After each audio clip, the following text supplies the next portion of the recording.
अस्सलाम वालेकुम। आज हमारा टॉपिक है एल्डोल कंडेंसेशन।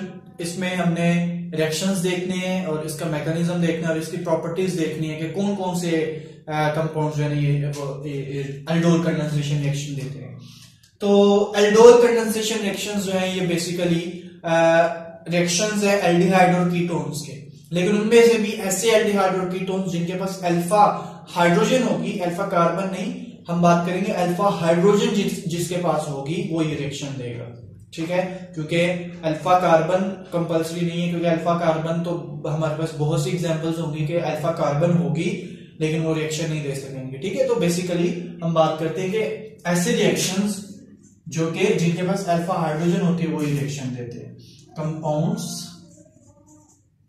ठीक है, कार्बोनाइल कंपाउंड्स एल्डिहाइड और कीटोन्स having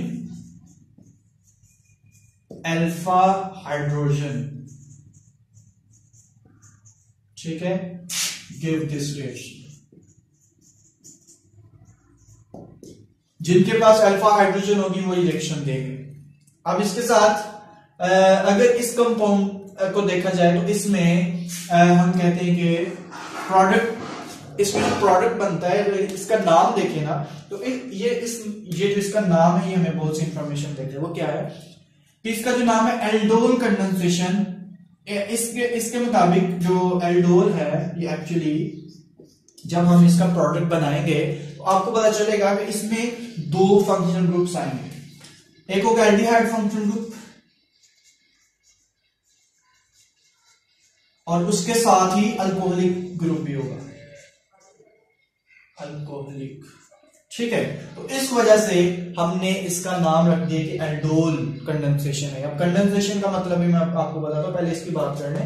एल्डोल मतलब कि जब इसका हम प्रोडक्ट बनाएंगे तो उससे वो जो प्रोडक्ट बनेगा वो होगा एल्डोल, मतलब उसमें एल्डिहाइड ग्रुप भी होगा और उसमें ओल मतलब उसमें अल्कोहलिक ग्रुप भी होगा। ठीक है, अल्कोहलिक ग्रुप भी होगा उसमें, तो एल्डोल। और जब एल्डोल बनता है तो जब एल्डोल प्रोडक्ट बनता है तो वो कंडेंस हो जाता है, मतलब उसमें से वाटर मॉलिक्यूल रिलीज होता है और वो कंडेंस, इस प्रोसेस को हम बोलते हैं कि क्या है, कंडेंसेशन।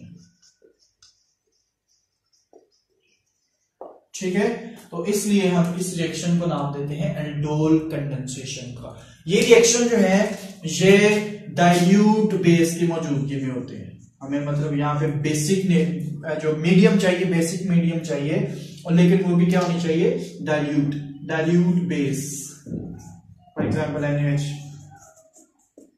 ठीक है, तो डाइल्यूट बेस आपने कोई भी लेनी है, बेरियम हाइड्रोक्साइड है, KOH है, बहुत सी बेसिस हमारे पास है, तो कोई भी डाइल्यूट बेस हमने यूज करनी है। तो अब हमने ये देखना है कि इसमें होता क्या है। अब इन एल्डोल कंडेंसेशन में जो रिएक्शन होगा वो सेम टाइप ऑफ मॉलिक्यूल्स में होगा, मॉलिक्यूल्स सेम होंगे। ठीक है, तो एक जैसे मॉलिक्यूल्स ही आपस में कंडेंस करेंगे, कंडेंसेशन करेंगे, जुड़ जाएंगे और उसके बाद वाटर मॉलिक्यूल रिलीज होगा। पहले हम रिएक्शंस देखते हैं और उसके बाद फिर उसका हम मैकेनिज्म देखेंगे। तो फॉर एग्जांपल मैं कहता हूं कि एथेनॉल है, दो कार्बन है, तो इथेन, और क्योंकि एल्डिहाइड ग्रुप है तो Al, एथेनॉल। तो एथेनॉल, एक मॉलिक्यूल एथेनॉल का दूसरे एथेनॉल के मॉलिक्यूल से रिएक्शन करेगा। अब इसको मैं बहुत आसान कर दूंगा आपके लिए। मैं इसका मैकेनिज्म आपको एक ट्रिक बताऊंगा जिससे जो है ना आपको कोई भी मॉलिक्यूल आपके पास आ जाए तो आप डायरेक्ट उसका प्रोडक्ट लिखने के काबिल हो जाएंगे। ठीक है, तो डाइल्यूट बेस चाहिए, फॉर एग्जांपल NaOH। तो इससे प्रोडक्ट जो है ना वो आपने कैसे बनाना है वो देखें, वो समझे बस आप। एक मॉलिक्यूल से आपने उसकी अल्फा कार्बन पे जाना है आपने। ठीक है, अल्फा कार्बन की बात मैं अभी कर रहा हूं।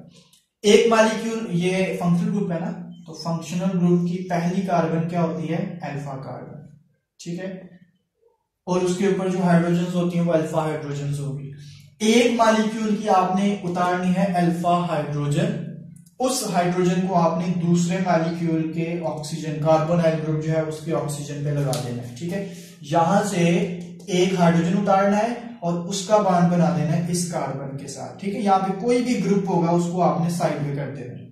ठीक है, तो आप जस्ट इसको फॉलो करें, सारा लिखें उसी तरह, यहां से शुरू करें CH3C, इसका एक बॉन्ड जो है ना वो कम हो जाएगा क्योंकि अब ये कार्बन जो है वो दूसरे मॉलिक्यूल के साथ बॉन्ड बनाने लगी है। ठीक है, तो क्या किया मैंने अभी तक, CH3C, अब ये कार्बन इस कार्बन के साथ बॉन्ड बनाएगी, लेकिन अब इसने एक हाइड्रोजन उतार दिया है, तो अब इसीलिए मैंने इसको इस तरह लिख दिया। यहां पे जो हाइड्रोजन है, मैंने बताया बेशक हाइड्रोजन हो या कोई भी ग्रुप हो, मिथाइल ग्रुप भी आएगा, उसको आपने जो है ना वो साइड पे कर देना। ठीक है, यहां से जो हाइड्रोजन उतरी थी वो आपने इसके साथ OH बना देना है इसको। ठीक है, तो इस तरह से आपने जो है ना इसका प्रोडक्ट बनाना है। अब अगर इस प्रोडक्ट को गौर से देखें, मैं आपको 2-3 और एग्जांपल्स करूंगा, ये तो आपको बिल्कुल पक्का याद हो जाएगा, इसमें आपको टेंशन लेने की कोई जरूरत नहीं है। अब अगर इस प्रोडक्ट को देखें तो इसमें देखें ये कार्बन डबल बॉन्ड ऑक्सीजन और हाइड्रोजन, ये कौन सा ग्रुप है, एल्डिहाइड ग्रुप है, और ये कौन सा ग्रुप है, OH, ओल, तो इसीलिए हम इसको नाम देते हैं एल्डोल। ठीक है, क्योंकि इसमें एल्डिहाइड ग्रुप भी है और इसमें अल्कोहलिक ग्रुप भी है, एल्डोल। अब ये एल्डोल जो है ये कंडेंस होता है, कंडेंसेशन होती है, और उससे क्या बन जाता है, उससे इसको आपने अलग से रिएक्शन जो है ना अलग स्टेप में लिखना है। CH इसको कितना भी ऐसे लिख सकते हो आप। ठीक है,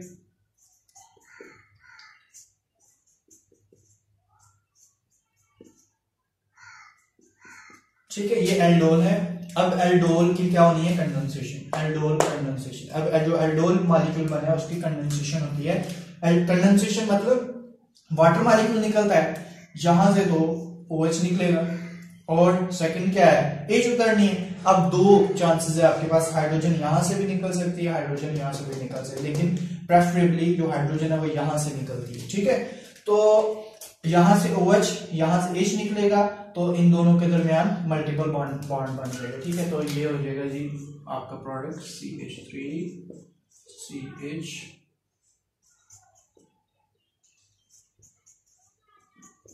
क्यों ऐसे ही है, मैंने ग्रुप्स जो है ना वो यहां से उतार दिए हैं, यहां से OH भी उतार दिए, यहां से एक हाइड्रोजन भी उतार दी, तो क्या आ जाएगा, एक हमारे पास प्रोडक्ट बन गया। अब इसमें जो है ना डबल बॉन्ड भी है, और इसमें कार्बोक्सिलिक ग्रुप, कार्बोक्सिलिक ग्रुप कह रहा हूं, इसमें carbon double bond oxygen aldehyde group भी है। ठीक है, तो ये रिएक्शन जो है ना बेसिकली ऐसे होता है कि एल्डिहाइड दूसरे एल्डिहाइड से रिएक्शन करता है। एक एल्डिहाइड की आपने अल्फा कार्बन से एक हाइड्रोजन उतार के ऑक्सीजन को देनी है, वो चला जाएगा OH में। ठीक है, और ये CH2 जो है ना वो कार्बन से अटैच हो जाएगा। जो भी ग्रुप यहाँ पे बेशक जितनी मर्जी लंबी चेन हो, आपने उसको नहीं देखना, उसको साइड पे कर देना आपने। ठीक है, जैसे हमने यहाँ पे हाइड्रोजन को किए। अब जरा लंबी चेन लेते हैं, जैसे मैंने आपको बताया कि अल्फा कार्बन के लिए लंबी चेन लेते हैं, उसमें से फिर सिलेक्शन करेंगे और उससे प्रोडक्ट बनाते हैं कि कैसा प्रोडक्ट बनता है। तो देखते हैं एग्जाम्पल और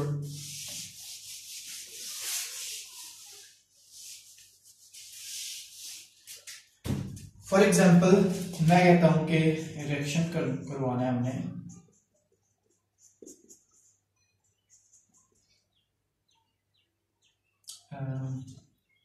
चलिए ये, ठीक है जी, पेंटानोन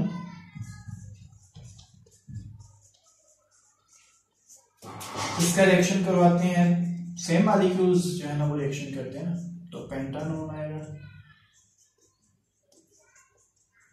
ठीक है, अब आपने इसको देख के घबराना नहीं है, जस्ट क्या करना है आपने, जो मॉलिक्यूल है, एक मॉलिक्यूल की अल्फा कार्बन पे जाना है, उसमें से एक अल्फा हाइड्रोजन को उतार के यहां पे लगाना है। ठीक है, अब दूसरे मॉलिक्यूल का जो यहाँ पे ग्रुप होगा उसको आपने नीचे कर देना है। ठीक है, और इसका बॉन्ड बना देना है आपने इस कार्बन के साथ। ठीक है, इसको देखें, अगर इसको समझ गए तो समझो आपकी जो है ना वो मसला दूर हो जाएगा।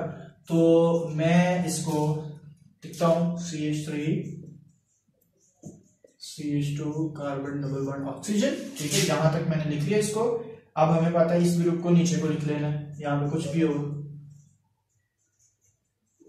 ठीक है, अब इस ऑक्सीजन का एक बॉन्ड जो है ना वो हमने कम लिखना है, क्योंकि यहां से हाइड्रोजन आ जाएंगे, तो इसको हम रेड से लिख लेते हैं। अब इस यहां से अल्फा कार्बन से एक हाइड्रोजन उतारी हमने, अल्फा हाइड्रोजन। ठीक है, अब आपको पता चल रहा होगा कि अल्फा हाइड्रोजन क्यों जरूरी होती है कंपाउंड्स में एल्डोल कंडेंसेशन के लिए। तो यहां से एक हाइड्रोजन उतारी, तो इसका बॉन्ड बनाना है इस कार्बन के साथ। ठीक है, तो CH, और इसके साथ एक ग्रुप ये लगा हुआ है, इसको नीचे कर देंगे ऊपर को। ठीक है, और बाकी मॉलिक्यूल उसी तरह, carbon double bond oxygen CH2 CH। ठीक है, तो कोई मुश्किल बात नहीं है इसमें, जस्ट आपको ये ट्रिक आनी चाहिए कि हमने इस एक कार्बन से जो है ना हाइड्रोजन निकालनी है, और दूसरा मॉलिक्यूल जो उसको उसकी ऑक्सीजन को देकर OH बना देना उसको। ठीक है, और इसका बॉन्ड जहां से हाइड्रोजन उतारनी है, उस कार्बन का बॉन्ड जहां से हाइड्रोजन उतारी है वो उस कार्बन से बना देंगे। ठीक है, सिंपल। और अब क्या करना है आपने, अब कंडेंसेशन कर देंगे। कंडेंसेशन कैसी होती है, यहां से OH और ये हाइड्रोजन, तो मॉलिक्यूल क्या बनेगा, इधर डायरेक्ट बना देते हैं CH3। इसका मैकेनिज्म भी देखना भी हमने, C double bond CH CH2 CH3। यहां से हाइड्रोजन नहीं आएगी, वो हाइड्रोजन रिमूव कर दिया हमने, हाइड्रोजन नहीं बचेगी। और जब आपको गलती लग जाए ना कि यहाँ पे हाइड्रोजन आनी है कि नहीं आनी, या क्या लिखना है हमने, तो आप बॉन्ड्स गिननी है। ठीक है, कार्बन के बॉन्ड अगर यहाँ पे देखें ना, तो 1 2 3 4 बॉन्ड पूरे हो गए इस कार्बन के, तो इसलिए यहाँ पे हाइड्रोजन कोई नहीं होगी, तो क्योंकि उसकी वैलेंसी 4 होगी। तो ये है इसका रिएक्शन जो है ना, हमने इसका इस तरह से जो है ना आपने इसको लिखना है। अब मैकेनिज्म जो है ना वो भी हम इसका देख लेते हैं, वो भी कोई मुश्किल नहीं है, उसमें भी मैं आपको बताऊंगा कि आपने इसको कैसे हैंडल करना है। ठीक है, अब इसका मैकेनिज्म देखते हैं।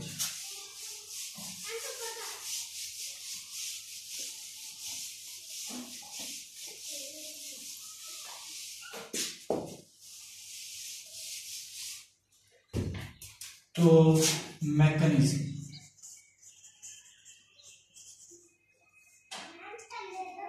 मैकेनिज्म में सबसे पहले हमें पता है रिएक्शन, मैं यहां पर चले एक रिएक्शन लिख लेते हैं, फिर उसका मैकेनिज्म लिखते हैं।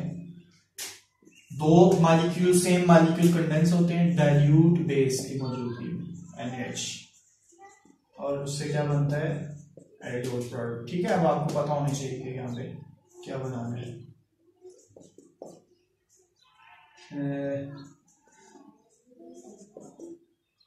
सॉरी, ये बनेगा CH2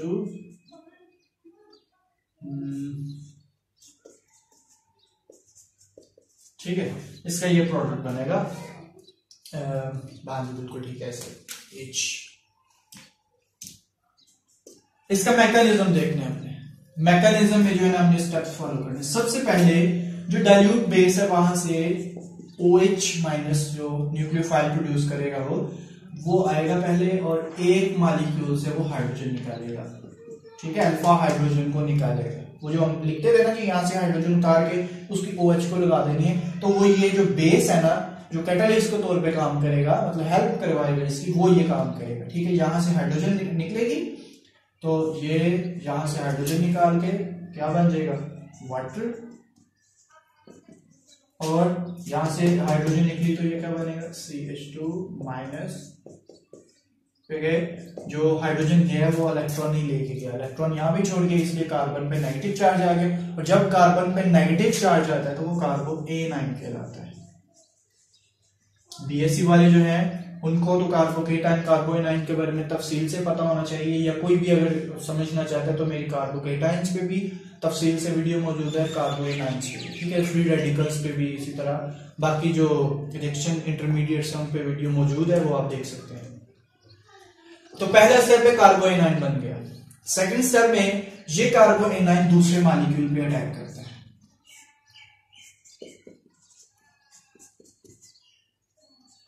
ठीक है, अब ये CH2 माइनस ये इस कार्बन पे अटैक करेगा। अब आपको पता है कार्बन के 4 बॉन्ड पूरे हैं, अगर कार्बन ने नया बॉन्ड बनाना है तो उसको ये तोड़ना पड़ेगा, ब्रेक करना पड़ेगा, और इलेक्ट्रॉन ऑक्सीजन की तरफ मूव करेंगे क्योंकि ऑक्सीजन की इलेक्ट्रोनेगेटिविटी ज्यादा है ना, तो हम ये मूवमेंट शो करते हैं इलेक्ट्रॉन के इस तरफ को जाएंगे, ऑक्सीजन के पास चले जाएंगे इलेक्ट्रॉन्स।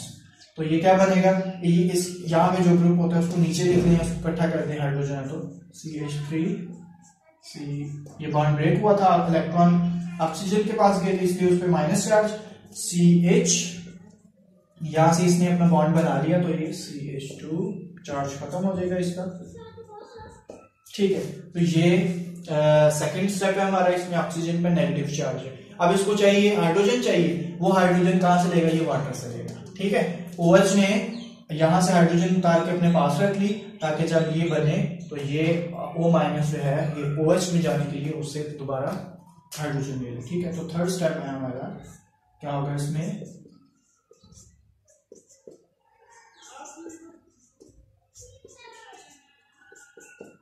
ठीक है, तो ये वाटर से क्या लेगा, हाइड्रोजन, यहां से हाइड्रोजन लेके तो ये एल्डोल प्रोडक्ट बन जाएगा,